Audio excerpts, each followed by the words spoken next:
Pour commencer, nous allons vérifier que vous maîtrisez bien, d'une part, l'emplacement des notes sur le clavier et d'autre part, vos doigts, ou plutôt le chiffre correspondant à chaque doigt.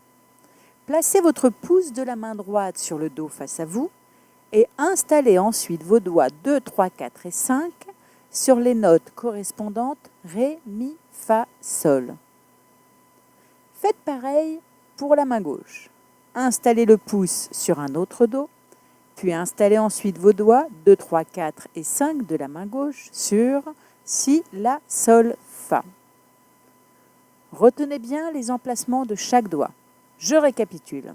À la main droite, le Do est joué avec le pouce, le Ré est joué avec le second, le Mi est joué avec le troisième doigt, le Fa est joué avec le quatrième doigt et le Sol est joué avec le cinquième.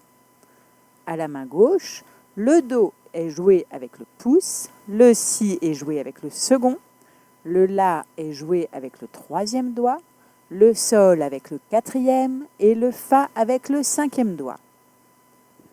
Voyons si vous y arrivez. Positionnez vos deux mains au-dessus du clavier, côte à côte, comme pour y représenter un papillon en joignant les deux pouces. On partira de cette position de départ pour être sûr que vous n'éloignerez jamais trop vos deux mains l'une de l'autre. Et maintenant, essayez de jouer les notes que je vais vous citer avec le bon doigt. Jouez un Mi avec la main droite.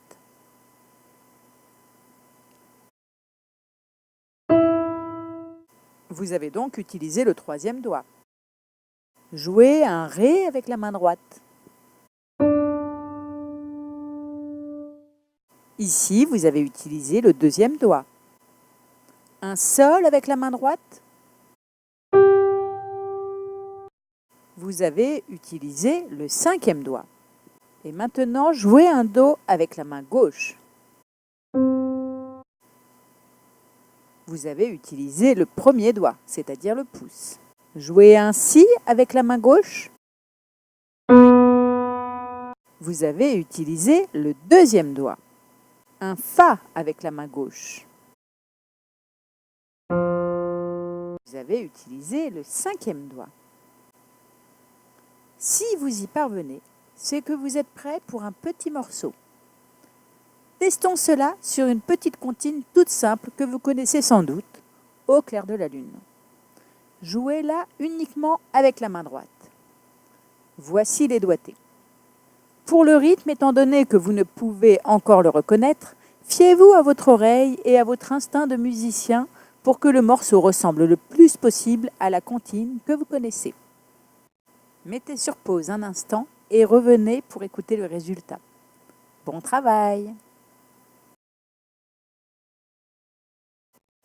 Normalement, vous devriez entendre quelque chose comme cela.